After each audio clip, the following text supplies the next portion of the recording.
Not suggesting it, I'm telling you that's the facts. We engineered SARS. SARS is not a naturally occurring phenomenon. The naturally occurring phenomenon is called the common cold. It's called influenza-like illness. It's called gastroenteritis. That's the naturally occurring coronavirus. SARS is the research developed by humans weaponizing a life system model to actually attack human beings. And they patented it in 2002.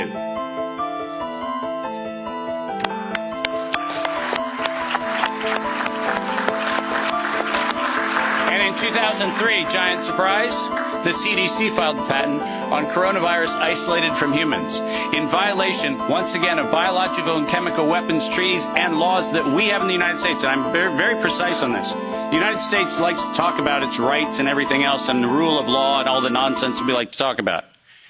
But we don't ratify treaties about, I don't know, defending humans. We conspicuously avoid that. We actually have a great track record of advocating for human rights and then denying them when it comes to actually being part of the international community, which is a slightly problematic thing. But let's get something very clear. When the CDC in April of 2003 filed the patent on SARS coronavirus isolated from humans, what did they do? They downloaded a sequence from China and filed a patent on it in the United States. Any of you familiar with biological and chemical weapons treaties knows that's a violation. That's a crime.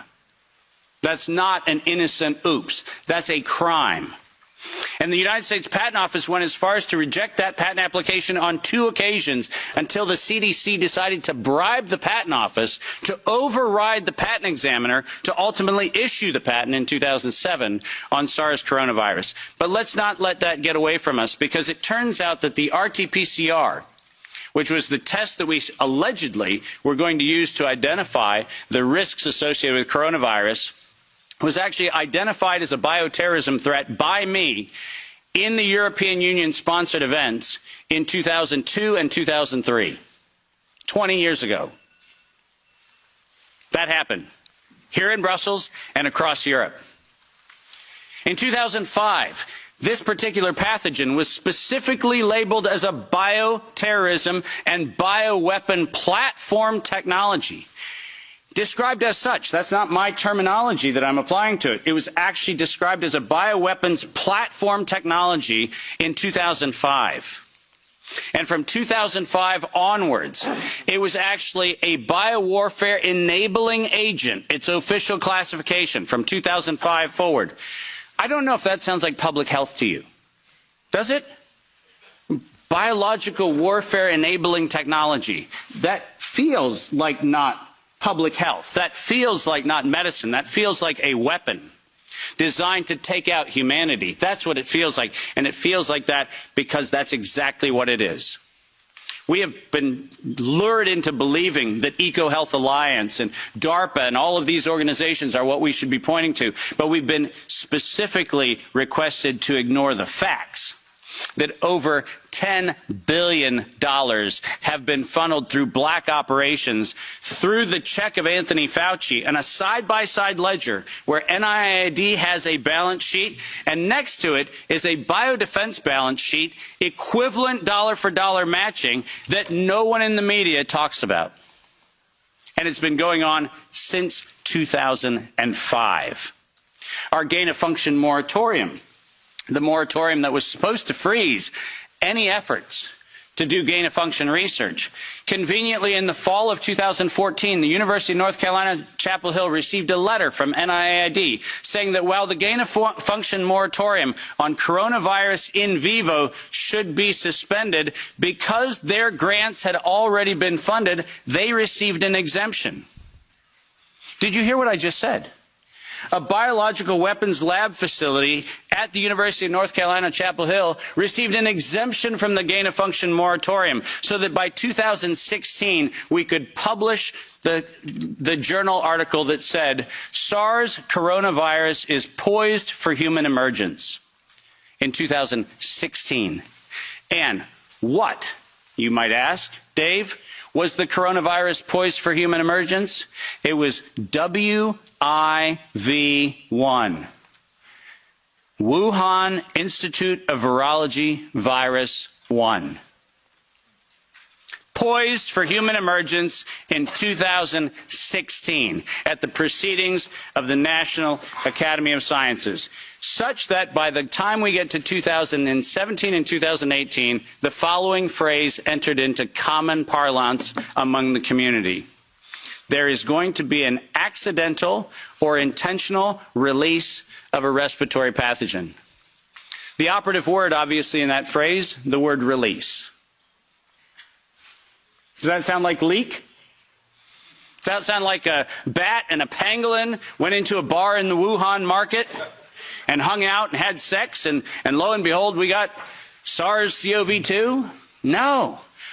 Accidental or intentional release of a respiratory pathogen was the terminology used, and 4 times in April of 2019, 7 months before the allegation of patient number 1, 4 patent applications of Moderna were modified to include the term accidental or intentional release of a respiratory pathogen as the justification for making a vaccine for a thing that did not exist.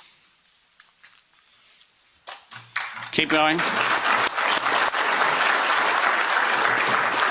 If you have not done so, please make sure that you make reference in every investigation to the premeditation nature of this, because it was in September of 2019 that the world was informed that we were going to have an accidental or intentional release of a respiratory pathogen so that by September 2020, there would be a worldwide acceptance of a universal vaccine template. That's their words, right in front of you on the screen. The intent was to get the world to accept a universal vaccine template, and the intent was to use coronavirus to get there. And the last slide. This isn't advancing, so if I could have somebody do it. Let's read this, because we have to read this into the record everywhere I go. Until an infectious disease crisis is very real, present, and at the emergency threshold, it is often largely ignored. To sustain the funding base beyond the crisis, he said, we need to increase the public understanding for the need for medical countermeasures such as a pan-influenza or pan-coronavirus vaccine. A key driver is the media, and the economics will follow the hype. We need to use that hype to our advantage to get to the real issues. Investors will respond if they see profit at the end of the process. Sounds like public health? Sounds like the best of humanity? No, ladies and gentlemen, this was premeditated domestic terrorism stated at the proceedings of the National Academy of Sciences in 2015, published in front of them. This is an act of biological and chemical warfare perpetrated on the human race, and it was admitted to in writing that this was a financial heist and a financial fraud. Investors will follow if they see profit at the end of the process.